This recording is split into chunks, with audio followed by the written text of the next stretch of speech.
Magandang buhay sa ating lahat. Magandang umaga na rin. Kamusta ang tulog nyo? Ito ako. Alis na ulit ako. Siyempre, napangaba ako pupunta. Pabiyahe na ulit tayo. Martes naman ngayon.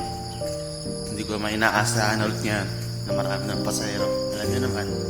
Pero, malay din natin. Tara! Biyahe na tayo.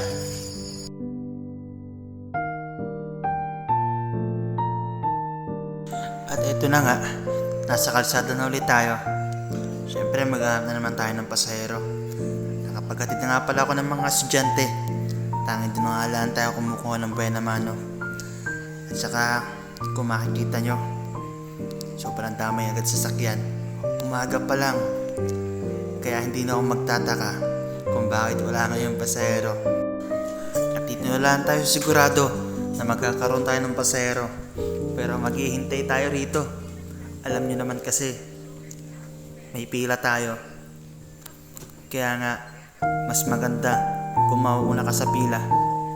At dito na lang kami umaasa na sa maghapon kami may kikitain.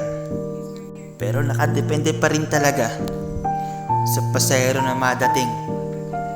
Kaya nga, mas maganda kung marunong ka maghintay at marunong ka rin magtiis. Di bali ng ganito ang buhay, kaysa naman tayo tumambay na walang pakinabang sa buhay. Salamat sa panonood guys, hanggang dito na lang.